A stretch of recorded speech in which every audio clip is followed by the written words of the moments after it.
They called her the Frostborn Queen, a being of legend, feared across the galaxy.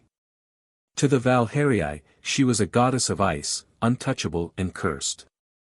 Her kiss could freeze entire armies, her touch capable of turning flesh to crystal. Many suitors had tried to win her heart, but all who dared to taste her lips met the same fate, an eternal prison of ice, their frozen forms left as warnings in the halls of her palace. For centuries, she had ruled alone. Until she met him. His name was Nathan Cross, a human explorer lost in the vast expanse of the Orion Belt.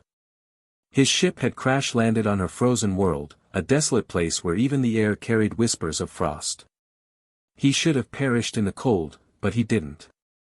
Unlike the others who had stumbled upon her domain, he did not shiver in her presence, did not bow in fear.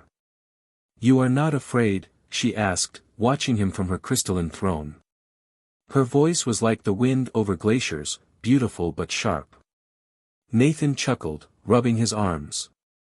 "Should I be? You haven't killed me yet." A smile ghosted across her lips, but it vanished just as quickly. "That remains to be seen."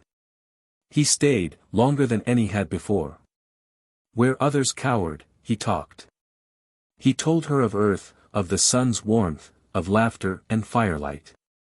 He asked her questions, questions no one had ever dared to ask. Did she ever dream? Did she ever wish to feel warmth? Had she ever truly loved? No one had asked her these things before. No one had cared. She tested him. She let a single snowflake land on his palm, expecting it to freeze him solid. It didn't. She brushed her fingers against his skin, and while he flinched, he did not turn to ice. Something in him defied her curse, something in him melted the permafrost around her heart. It was dangerous. She warned him.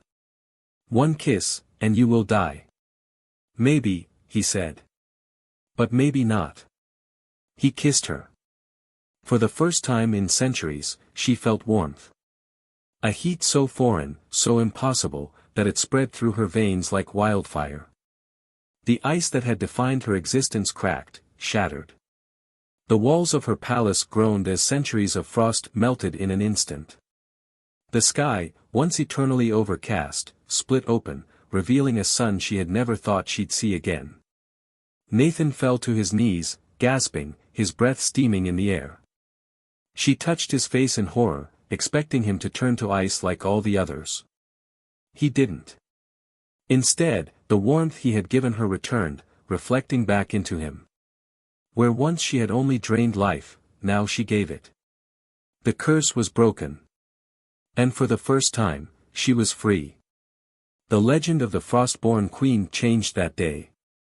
No longer was she a tale of death and sorrow, but one of love, of a human who melted a goddess's heart and turned winter into spring.